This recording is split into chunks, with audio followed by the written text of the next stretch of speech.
C'est le troisième enjeu dont je voulais parler, c'est l'enjeu de la radicalité. Quel est le degré aujourd'hui de radicalité d'Al-Joulani, Ahmed Al-Shara, de son vrai nom, et des groupes qui sont autour de lui, parce qu'on ne sait pas du tout s'il va pouvoir s'imposer définitivement à l'ensemble des groupes, ou s'il y aura des scissions et des divisions.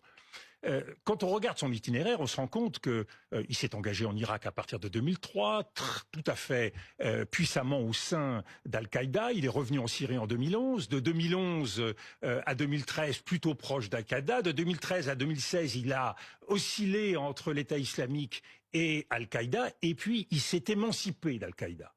Il semblerait, quand on regarde de près son profil, mais Gilles Kepel pourra le préciser mieux que moi, qu'il y a la volonté de passer d'un djihadiste internationaliste à un djihadisme nationaliste. Donc je crois qu'il est pragmatique, il a parfaitement compris qu'il y avait la possibilité de saisir le pouvoir.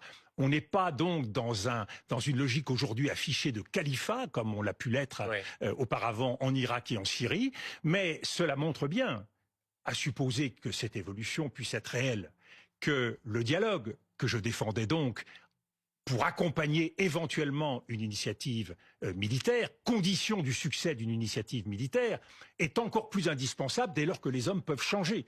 Donc vous voyez bien, le cœur de la diplomatie, c'est le dialogue, Monsieur Duhamel. Tout le reste, ce sont des postures idéologiques qui conduisent à, malheureusement, plus de violence. Toujours très intéressant, Dominique de Villepin, sur tous les sujets, que ce soit sur le sujet de la Palestine, que ce soit sur le sujet aujourd'hui de la Syrie, que ce soit, même si je suis moins d'accord avec lui sur le sujet de la Russie et l'Ukraine, mais ça veut pas dire que parce que je suis moins d'accord avec lui, il a pas raison, loin de là. Je trouve qu'il est toujours super intéressant à écouter. Il est, mais blindé de connaissances. Et nous, on ne se sert pas de Dominique de Villepin comme ministre des Affaires étrangères. Vous pouvez m'expliquer, il est où le problème de ce pays quand on a un homme politique comme Dominique de Villepin et qu'on le laisse sur la touche? Parce que là, il enchaîne les plateaux de télé, il enchaîne les interventions partout. Honnêtement, s'il se montre autant, c'est qu'il a quand même des idées derrière la tête. Je pense que c'est quelqu'un aujourd'hui qui ne refuserait pas un poste de ministre et on en aurait bien besoin, honnêtement.